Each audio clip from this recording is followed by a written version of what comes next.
Grandpa stole his first buggy in 1892. I met your grandma pig slopping in 46. Oh, every Christmas we'd visit my Uncle Fred in prison.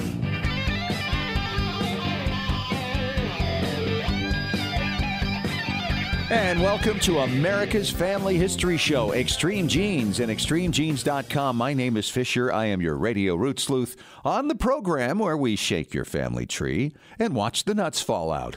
And we have a real Navy Mariner kind of base show going on today. A lot of interesting stuff happening. We're going to be talking to Daphne Palmer Giannakopoulos. She's written a book about pirates and their families and their wives and what their lives were like. In fact, you're going to find that pirates weren't quite the stereotype that you knew them as. We'll be talking to her in a little more than 10 minutes. And then later in the show, we're going to talk to a guy named Ray Weiss. And Ray has been researching his mariner ancestors for decades and then traveling to the places that they sailed to. And in fact, he's getting ready to go see 3 more of them in the coming weeks. So we're going to talk to Ray about how this all got going, where he's been, what the experience has been like. It's going to be pretty fun. Plus, at the back end of the show, we're going to talk to our friend Melanie McComb from NEHGS. And coming up later on in the show, CeCe Moore from the ABC series The Genetic Detective, talking about her upcoming episode, the final episode for this season. Hey, just a reminder, if you haven't signed up for our weekly Genie newsletter yet, you got to do it. It's absolutely free. Make sure you get all the stories that you'll need as a genealogist to stay caught up on what's going on. Catch my blog and, of course, links to past and present podcasts. Right now, it's off to Boston to talk to David Allen Lambert, the chief genealogist for the New England Historic Genealogical Society and AmericanAncestors.org. David, how you doing? I'm doing great. And to Isidore Danilovich, born in Amsterdam, New York on December 9th, 1916, happy 103rd. Might not mean anything to you, but if I told you Spartacus and Isidore's real stage name is Kirk Douglas. Kirk Douglas, 103 this week. That's unbelievable. It really is. All right, let's get going with our Family Histoire news. Where do you want to start? Now, the big story right now is, of course, the acquisition of GEDmatch, which has been in the news. And many of you, of course, have a GEDmatch account and have uploaded your data. It has now been acquired by Verogen, a company out in California. And right now, it doesn't look like there's going to be any change to what it is. It looks like it's still going to be free. We'll just watch it over the next few months as things transpire. Yeah, see how things evolve. Well, one thing that's evolved really well is this work that has been done in Ireland to sort of reclaim the archive. Back in 1922, the 4 courts burned, and if you saw the movie Michael Collins with Liam Neeson years ago, you might have seen the bombing. Of course, the 4 courts had the archives, the census, the church records, the probates for Ireland. Most of them went up in flames. Now they're looking to reclaim them by looking at research that people did before 1922 or transcribed, or maybe a duplicate copy of something that was in another place in Ireland or in England or somewhere else. Isn't that amazing? And they say that they have found far more information that was lost in that by doing this technique than they ever imagined possible. And it's all going to come out in 2022 on the 100th anniversary of the bombing. Well, I'll tell you, my Lamberts are going to be searched high and low on that one, because that's my biggest problem, is that there's not a lot of early Irish records, and we came over in 1792, well before the famine. And all this, by the way, is going to be indexed as well, so you're going to be able to research this in a way that nobody's ever been able to do it before. Well, I'll tell you, the next story we have to dig a little deep to find. Many of you may have photographs of your ancestors in the Civil War. In Camp Nelson, Kentucky, they've done some archaeology, and they've found a lot of hair dye bottles. Where our ancestors' vein? No, it could be that their hair color was so light it would have looked washed out in a photograph. So it looks like before you had your picture done, you did your hair. Yeah, this was an amazing story. I had no idea that if you had light hair during the Civil War era, the picture would come out like really, really white. So they would dye their hair. And this was all from this camp extraction. They were doing all kinds of digs at this Camp Nelson. They also found, for instance, the name of the photographer carved out on a piece of metal that they found in this camp. Isn't that incredible? Yeah, it's like a stencil or something they probably would have used. It's a great calling card, and they've also found who the photographer was. There's an image of him in the article, which you can find on ExtremeGenes.com. I tip tip my hat to Dick Eastman, who always has some great ideas for our Family Histoire news. I've used him from time to time, reading through his great newsletter, which has been going on for years. Nova Scotia reaching out to the general public, whether you're American or Canadian or wherever, about adoption records. They have adoption records, Fish, that go over 100 years. In Canada, adoption records are locked down pretty tightly. So this might give a clue to other genealogists researching their roots. And if you go to extremegenes.com, you can find all about it with a link to the Nova Scotia provincial government. And thank you, Dick Eastman, for that great story. I think we're seeing an awful lot of people now around the country in government taking another look at adoption ceilings. New York, of course, their governor just signed the adoption bill that was passed earlier this year by their assembly. So starting next month, adoptees who are adopted out in New York City and New York State can actually start applying to find out and obtain their original birth certificates, which is, something that's just a basic right for everybody else. Hopefully we'll see more of that in the years to come. Well, coming up on our most extended family you never knew you had story. Yeah, this is it, isn't it? Imagine being 92, never knowing much about your family because you were adopted, but then to find out you have 19 half-siblings. Yeah, this is in Michigan. This one family historian got going, and of course, through DNA, he discovered, oh, wait a minute, I've got a sibling, a sister. She's in her 90s, and now they've had this massive reunion with her, and nobody can believe it. It's amazing. Yeah, it's great. And of course, then there's the next two generations, maybe even three that have followed since. So it's a massive family, and she's having a really hard time getting her brain around it all because she's never known anybody. I'm working on something similar right now. My wife's grandmother was adopted, and we don't know who her natural father is. And through DNA and working with Chris Child, he's pretty much determined down to 3 families. So I'm excited. Cool. Yeah, I got to get some more DNA from one of my wife's uncles to get some closer connections. Are you stuck on your holiday gifts? Well, you can save $20 on a membership to AmericanAncestors.org by using the coupon code EXTREME from Extreme Genes. Well, this is all I have from this side of the country for you today, my friend. Talk to you soon, and hope you're putting together your genealogical Christmas list for ancestors you hope to find under your tree. All right. Thank you so much, David. And coming up next, we're going to talk to Daphne Palmer Giannakopoulos. She is the author of a book about pirates and their wives and their families and how they lived. It might just surprise you. Coming up in 3 minutes on Extreme Genes, America's Family History Show.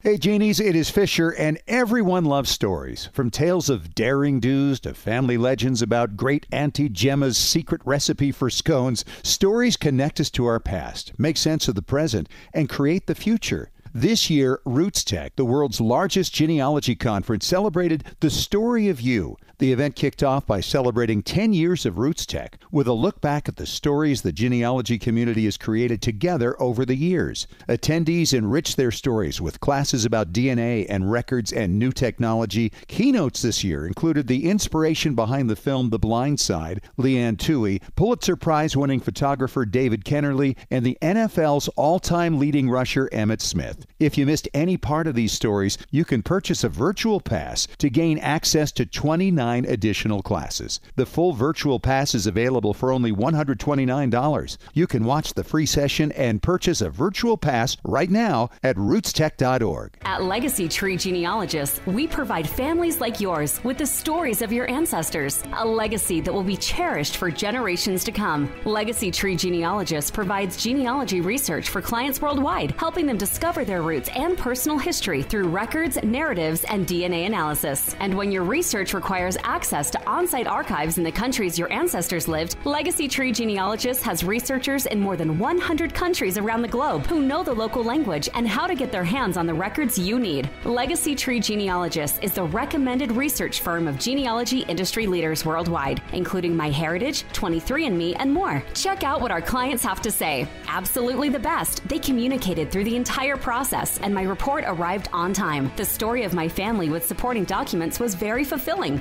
Tom G. Google review. Don't wait any longer. Request your free quote today at legacytree.com. Legacy Tree Genealogists. We do the research. You enjoy the discoveries. Well, Genies, what a time we're all going through right now.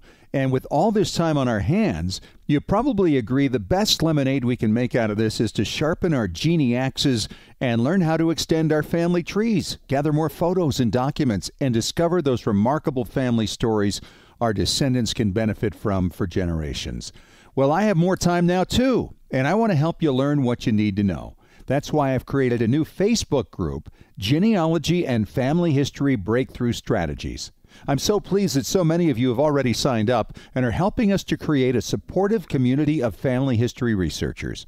On this page, we can brainstorm and share ideas on how to tear down those brick walls that we all have. So feel free to join us. The Facebook page again is Genealogy and Family History Breakthrough Strategies. Feel at home with others who live in our genie world and want to make the most of this unique time. Genealogy and Family History Breakthrough Strategies. Join us.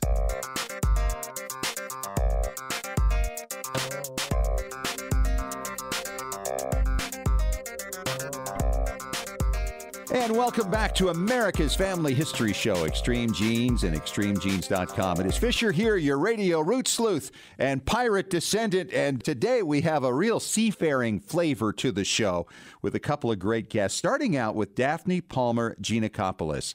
And Daphne is the author of a book called The Pirate Next Door, The Untold Story of 18th Century Pirates, Wives, Families, and what else? I can't turn that many pages, Daphne. This is Communities. I couldn't even read my own writing there. This is like a 300-page title before we even get to anything else. It's like as long as your name. Amazing. Welcome to Extreme Genes. It is great to have you, and I'm very interested in all you've got going with this because I think there are a lot of people who descend from pirates and privateers, and it really all kind of fits into the same category, don't you think? Yes, sort of. Sort of. Of course, one was a little more legal than the other, but nonetheless, it was the same type of person. But, you know, being a pirate descendant myself, I'm fascinated with the idea. For instance, in my case, I have a pirate who married a Puritan, the great-granddaughter of one of the Mayflower passengers, John Howland. And it's just kind of a head-scratcher to me that a Puritan woman would marry such an old salt who had committed a lot of, well, shall we say, who had had a lot of adventures on the high seas. I mean, they did some nasty things, and yet these were supposedly pure Christian people. How did that come together? How did that happen that way? Well, she may not have known that he was a pirate, and he may not have started out as a pirate. He could have started out as a sailor on a privateering vessel, and he thought that he was just going out to do the king's bidding of capturing the king's enemy ships and cargo. Often what happens on privateering vessels is that once they get out to sea, the men change their mind about sharing their loot and turn pirate so they can keep it all for themselves. So your Puritan ancestor may not have known that he was on a pirate ship, and he may not have known at first either.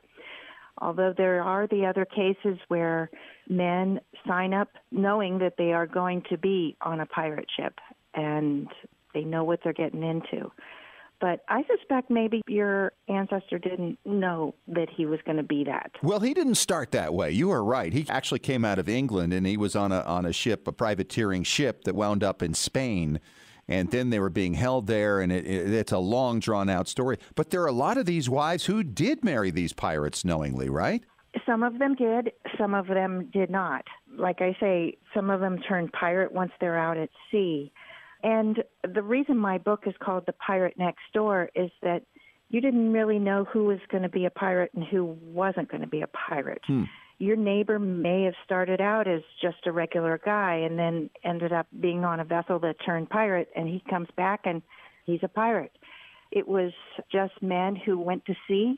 They were mariners who needed jobs, and it turned out to be something much different. And the wives were women back home who were keeping everything going in the home nest, and they were raising the children alone and participating in the community, but they didn't have any money coming in. So a lot of these women suffered terribly from lack of funds, because when a man went out on a privateering job, it may or may not pan out that they caught any enemy ships and captured any cargo. So it was risky business, And for a pirate ship, if he was on a pirate ship, he may very well have succumbed to disease and died. And fortunately, on pirate ships, they were very well organized. They were a democratic, self-contained community with rules called articles, and they provided health insurance and retirement plans and death benefits. Wow, really? Yes. Something we can learn from pirates. Yes. Well, they were very democratic. Every man got a vote. And for the women back home, if their husbands died in the line of duty, his share of the booty was smuggled back to her so that she could have his share of the loot. And what kind of hints do you have sometimes if a wife was a pirate wife? Are there clues that show up in records anywhere? Because a lot of that loot had to be hidden, right? It was hidden. There are no clear records that say that she had an extra 160 pieces of 8 in her pocket. Yeah.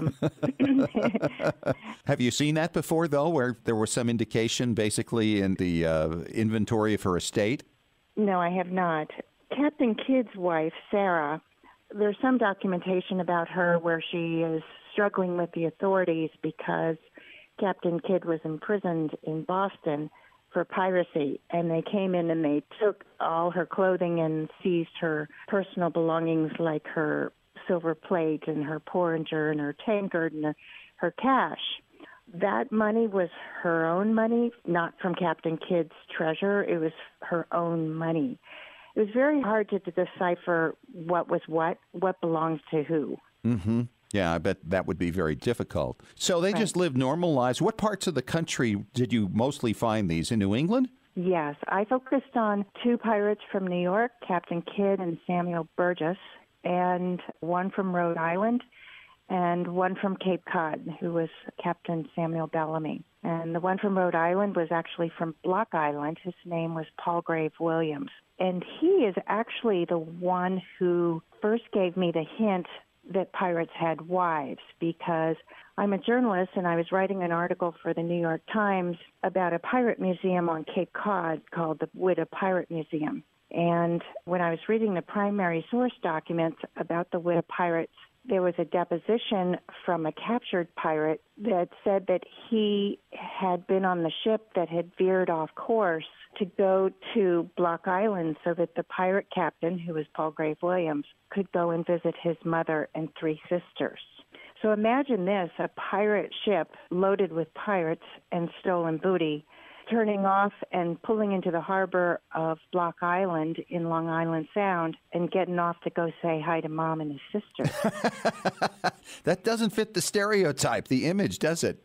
It does not. And so that kind of led you to a whole new line of research. It did. I never really thought of pirates as other than what I had read in books and movies as one-dimensional characters, but that really opened my eyes to the fact that pirates were not just sea monsters, but these were men, 3-dimensional characters who cared about their families. Now, what areas did he raid as a pirate? The Red Sea? Palgrave Williams raided the Caribbean. Okay. Captain Kidd was in the Red Sea, and the other 2, Sam Bellamy, were in the West Indies and the Caribbean. And Samuel Burgess is a very interesting fellow in Chapter 4. He's another one who shed light on the pirates' wives because he was a merchant captain who turned pirate, and he worked for a New York merchant named Frederick Phillips, running kind of a commuter service between New York and Madagascar. Wow. Which is on the east coast of Africa. And what he did was he brought a cargo full of daily needs that the pirates needed down in Madagascar, like combs and thread and needles to mend their sails, and shoes and hats, and rum and wine and beer, and limes to prevent scurvy. And they sold these provisions to the pirates down in Madagascar at a real premium price. But on the way back, he brought back pirates who had had enough of the pirate life and wanted to retire. And so he would bring back a dozen or more of pirates who would pay 100 pieces of 8 and provide their own food and drink and take them back into New York, and these pirates would assimilate back into 18th century society. Wow. But in addition, Samuel Burgess carried the pirate's mail bag, and it's in the pirate's mail bag. You just don't think of things like this with pirates. Retirement accounts, mail bags, taxi service. That's incredible. Exactly. And it's in the pirate's mail bag because Samuel Burgess was captured by a British privateer, and he, his men, his ship, and his mail bag were all turned over to the British authorities, and the mail bag was deposited in the Admiralty records in London. And those records are available, and I read them and transcribed 250 of them, and many of them are from the pirates' wives to their pirates and the pirates to their wives. And what a great identifying record for this as well. Right. That's incredible. Right. And so what year was that? That was 1694 to 1699. So this is like the golden age, right? Henry Every and all those groups. That's correct. Wow. It was a very, very organized, sophisticated system. And the pirates' mailbox was on Ascension Island, which was in the Atlantic. It was a tiny little island that mariners would stop at because it was rich in turtles. And they would collect turtles for food and put them on their decks. But at a little spot in the harbor, there was a rock with a hole in it. And that's where they would leave their letters to go home. And no flag and no skull and crossbones on the side of it. No. Wow. I mean, you're just painting some amazing pictures here, Daphne, and I'm absolutely astounded by it. I'm really looking forward to reading it. And where can people get this book? So this book is on Amazon, and it's also on barnesandnoble.com on their website. Okay, and the book is The Pirate Next Door, The Untold Story of 18th Century Pirates, Wives, Families, and Communities. And Daphne Palmer Giannakopoulos is our guest today. And Daphne, thank you so much for your time. This is just absolutely amazing. It really paints a different picture in my mind about my own ancestor. Well, thank you. It was a pleasure to speak with you, Scott. Thanks very much. And coming up next, we're going to talk to a man named Ray Weiss. And Ray has been researching his seafaring ancestors, finding out where they went, and then traveling to those places. And he's just got like 3 more to go out of like 3 dozen. It's going to be a fascinating visit coming up in 5 minutes on Extreme Genes, America's Family History Show.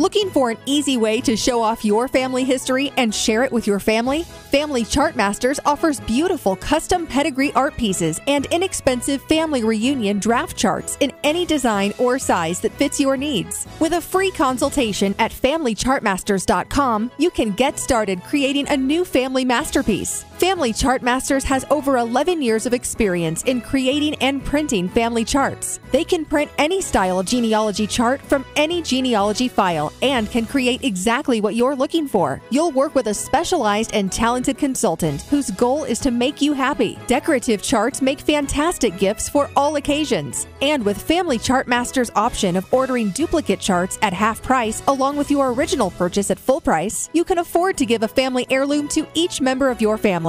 Contact Family Chartmasters today at FamilyChartmasters.com for your free consultation. Family Chartmasters will give the greatest care to your family history.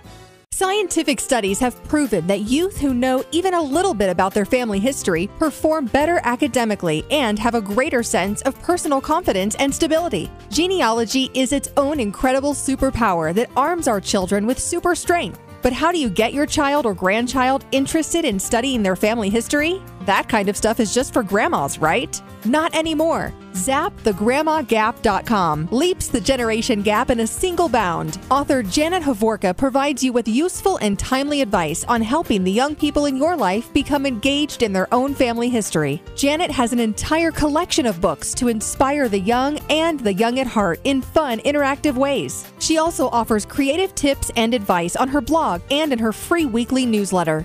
Stop by ZapTheGrandmaGap.com today to sign up for Janet's free email newsletter with 52 weeks of easy tips, free downloads, and order your set of resource books and workbooks.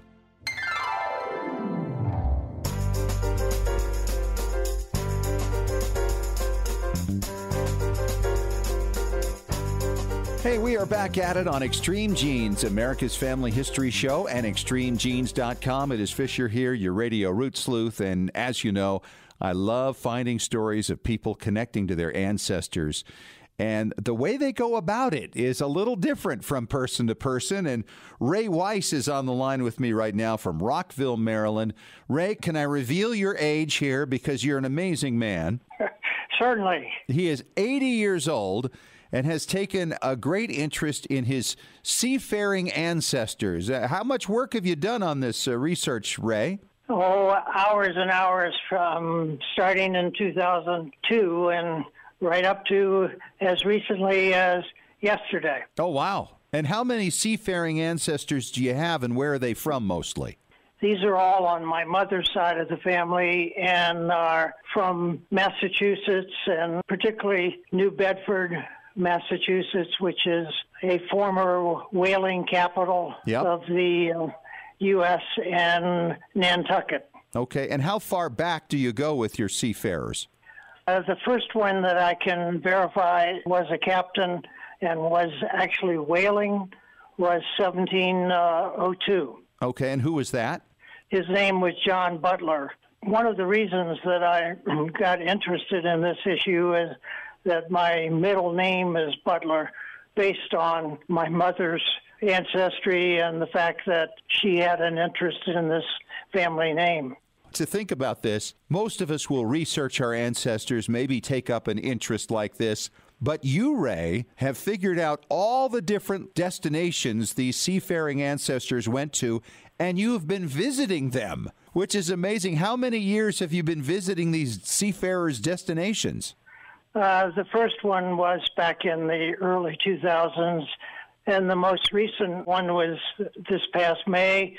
And next week, I am destined to go to New Zealand again and see the last three that I can define. That you've identified. And validate.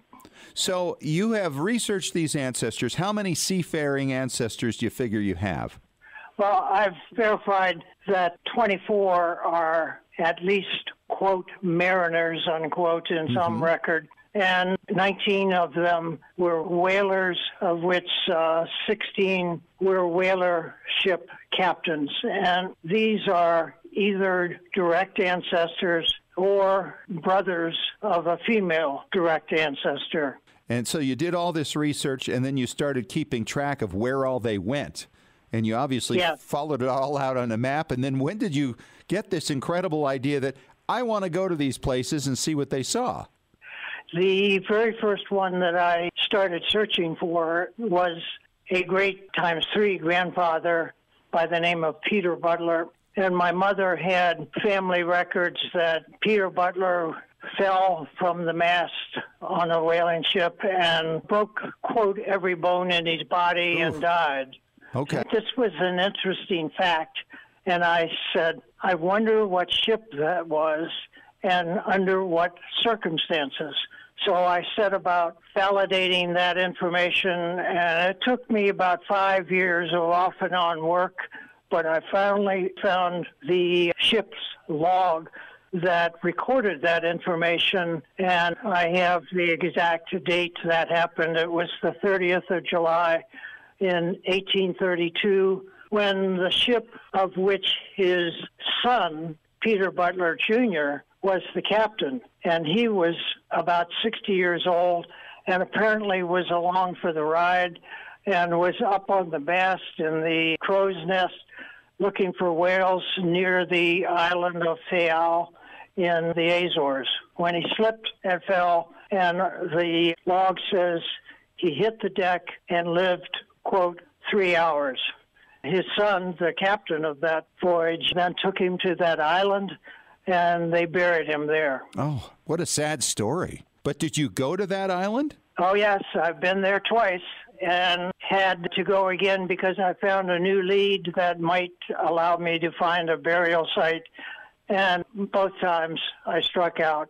They might have just buried him in any old convenient place for all I know. Sure. That's incredible. And where was this again? The island of Fayal. That's the island. And the town is Horta in Portuguese, Horta. Okay. And that was a very favorite whaling stop for ships from New Bedford.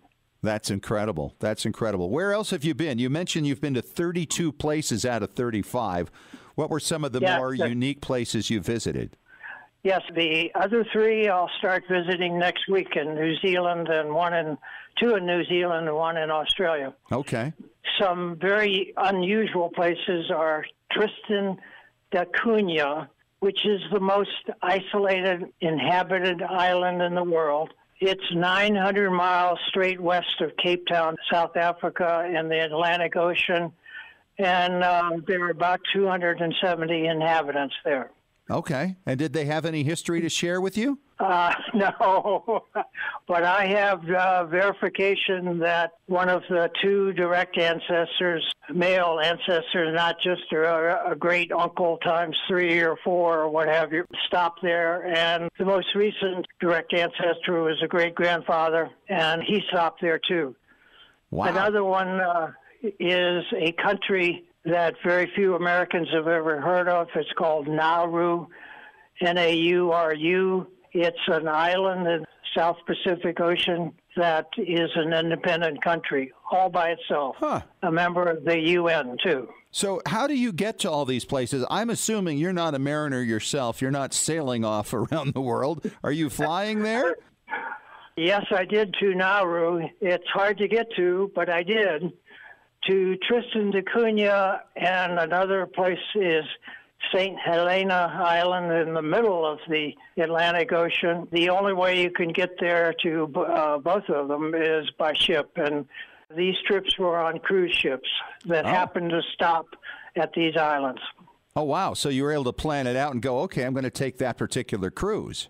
Oh, yes, absolutely. Now, do you travel alone? Do you have somebody to go with you?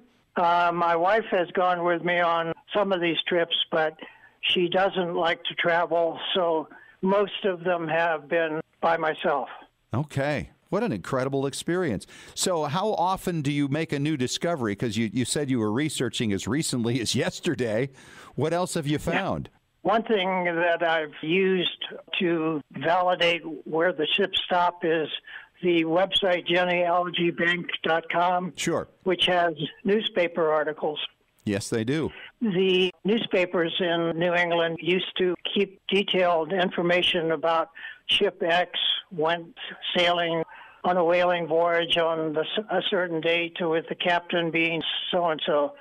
And that's been a valuable source of information because many of the logs for these voyages have disappeared over the years. And some of the voyages, I do have access to logs in the museums in New Bedford, Massachusetts. So I can read the log and know exactly where they were. It's incredible. He's Ray Weiss. He's in Rockville, Maryland. He's 80 years old. He's been to 32 different places seafaring ancestors have gone on their voyages. And he's got 3 more. And you're leaving next week. Where are you going again? New Zealand for 2 of them and an island off the coast of Australia for the 3rd one. And that will complete all 35. That's it? What are you going to do after that? I'm getting a little old, so maybe I will quit traveling internationally, which is a favorite hobby of mine. Okay, Ray. Well, God bless and have a great time, and we look forward to hearing about your adventures. Thank you. CC Moore talks crime and DNA coming up next.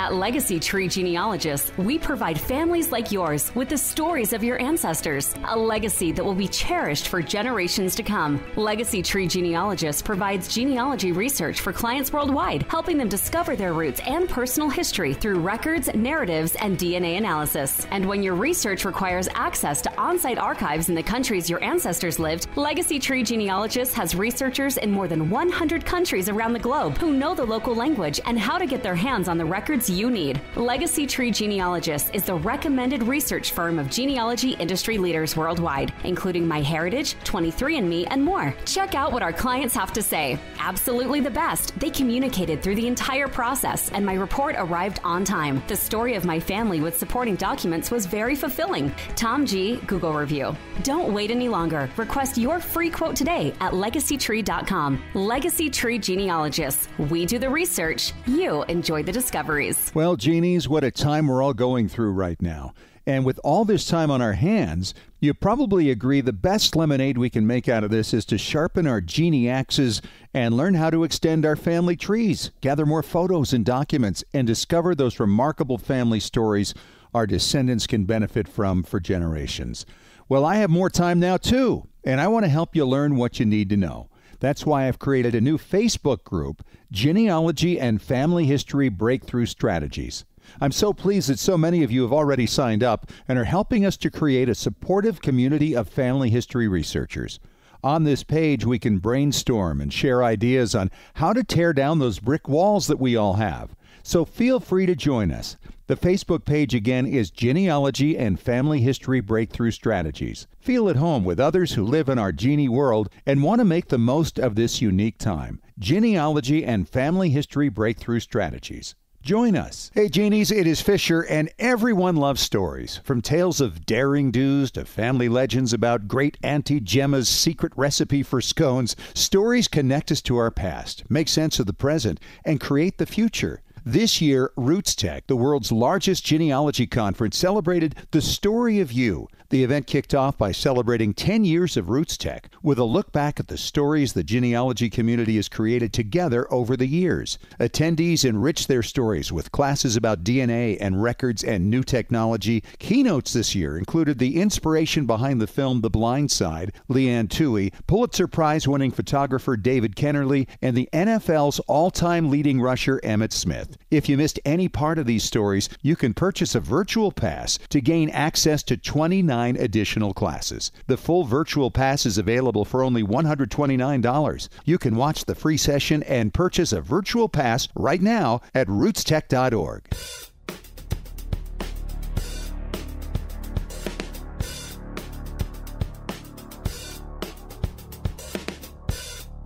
And we are back on Extreme Genes, America's family history show, on extremegenes.com with CeCe Moore. She is the genetic detective on the ABC series called, strangely enough, The Genetic Detective. It's on Tuesday nights, 10 o'clock on the coast, 9 o'clock in Central Time and Mountain Time. And CeCe, your final episode of your first season is coming up on Tuesday. What's this case about?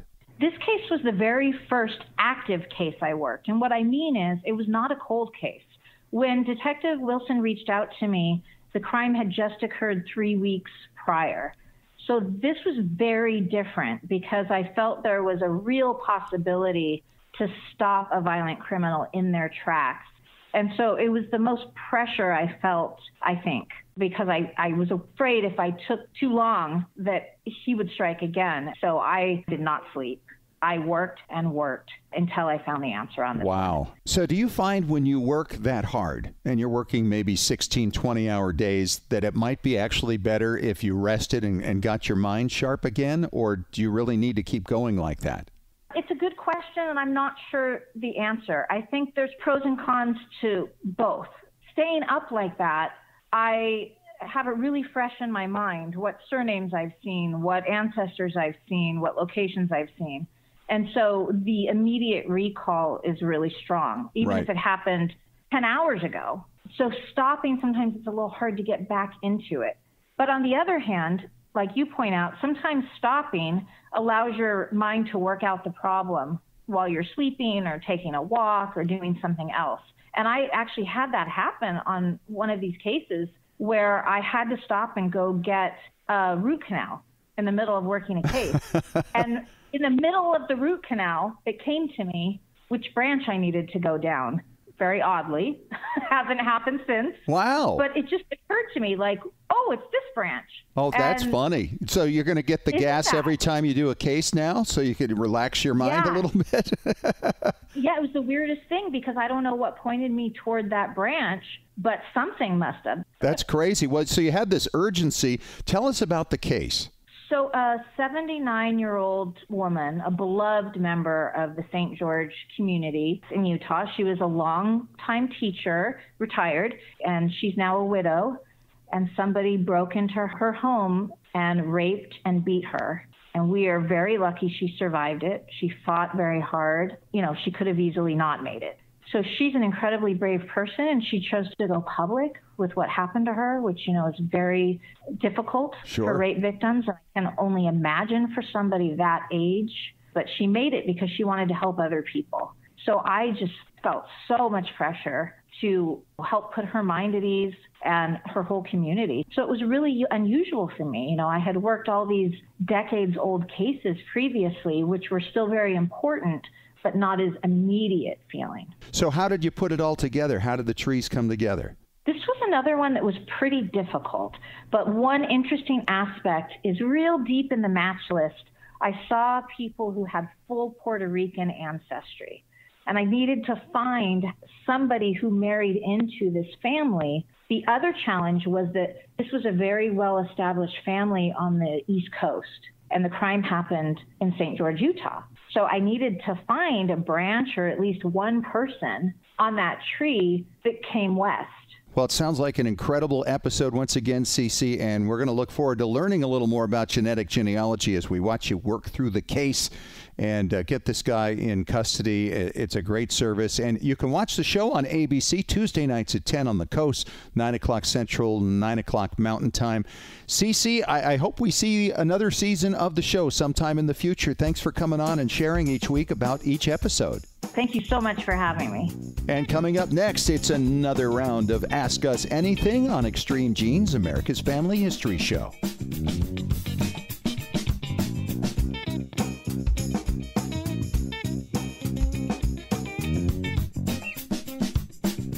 Looking for an easy way to show off your family history and share it with your family? Family Chartmasters offers beautiful custom pedigree art pieces and inexpensive family reunion draft charts in any design or size that fits your needs. With a free consultation at FamilyChartmasters.com, you can get started creating a new family masterpiece. Family Chartmasters has over 11 years of experience in creating and printing family charts. They can print any style genealogy chart from any genealogy file and can create exactly what you're looking for. You'll work with a specialized and talented consultant whose goal is to make you happy. Decorative charts make fantastic gifts for all occasions. And with Family Chartmasters' option of ordering duplicate charts at half price along with your original purchase at full price, you can afford to give a family heirloom to each member of your family. Contact Family Chartmasters today at FamilyChartmasters.com for your free consultation. Family Chartmasters will give the greatest care to your family history. When was the last time you heard your grandmother's voice or saw your family enjoying life back in the 1950s or 60s? If the reason is you haven't known what to do with your old recordings, videos, and films, here's your answer. The Multimedia Center in Salt Lake City. We brought in a video project to the Multimedia Center, and overnight they duplicated it to DVD so we could meet our deadline. The Multimedia Center, 2870 East, 3300 South, Salt Lake City. Open Monday through Friday, 10 to 6. Call 801-483-1717 or go to transferduplication.com. Genies, it's Fisher with exciting news. The Weekly Genie, the official newsletter of Extreme Genes, is here. It's your Monday morning briefing on what's happening in the world of genealogy and family history and on Extreme Genes. Get all the details of jaw-dropping stories of discovery and keep up with the latest techniques in family history research.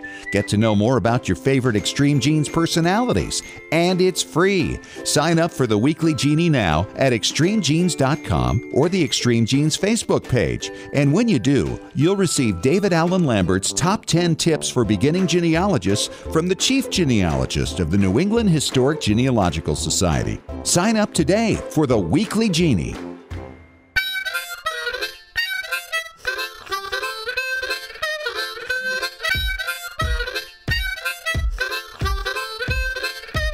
And it is time once again for Ask Us Anything on Extreme Genes, America's family history show at extremegenes.com. And today we have Melanie McComb on from the New England Historic Genealogical Society and AmericanAncestors.org to answer your question. And we have an email here, Melanie, from Lane Portman from Cleveland, Ohio. And he says, I remember hearing that my ancestor was part of the effort to enforce prohibition. Is there anything out there that could help me find out more information on this? That is really interesting. I don't think I've ever heard that before. That is interesting. Yeah, someone's on the other side of the law this time. Right, so. right. This is the law enforcer, you know? Ah, yes. Are you aware of anything that could help him? Oh, yes, indeed. Yes, so there are several different databases that are out there. One of them is in conjunction with the National Archives. There is a database for the identification card files of Prohibition agents from 1920 to 1925. Oh, wow. What's in it? So you actually can see their card that has a photograph of the agent. Oh, wow. Yeah, and these were some really stern-looking guys. They're going out and chasing all of the bootleggers, and it has their signature on their card, basically saying that they're signing into service here. Wow, that's an incredible thing. So it's the picture, it's their card, it's their signature. Is there anything else in there that tells the records of some of the busts they made or any of the cases they were involved in? It doesn't give the case files there, but there are case files at the National Archives. So depending on which area that they were serving in, whether they were on the West or out in Chicago, they have the individual files for them. So if you ever really wanted to learn more about such characters like Capone, you could reach out to the National Archives in Chicago. The case studies, huh? Exactly. They have case files where they were tracking known crime leaders and known bootleggers throughout the area since they were breaking federal law transporting alcohol. So let's go through this then. So you can get the database with the pictures, and that's where? And that's on Ancestry. Ancestry's got that. See, I've never had any of my people show up in that one. I've never seen it. That's incredible. And then if you want to find out more about the agent, they can go through the National Archives? Correct, right. And you can see if they have any case files, I think, during the time period, and maybe even see if the agents themselves, if there were any personnel records that were kept there. Largely, these agents were working under the Bureau of Internal Revenue, which was the precursor to the IRS. So these were all federal records that were taking place. How's the IRS get involved with alcohol? And well, I guess they got the Bureau of Tobacco and Firearms now, which is probably a spin-off of this. Right, and largely it was because they were transporting alcohol, usually over federal lines, especially when they were importing and they were actually getting it over from Canada, like the Canada whiskey, and bringing it in. Now it's becoming more of a commerce issue because now we're crossing all the way over the border to import alcohol, which was illegal at the time. You know, it is amazing to me the databases that are out there now that are coming out with photographs in them, such as the people who are getting their passports in the 19-teens, the pictures that are attached to those. I found one of my great uncle. There are no other pictures in existence of him, but we found that there.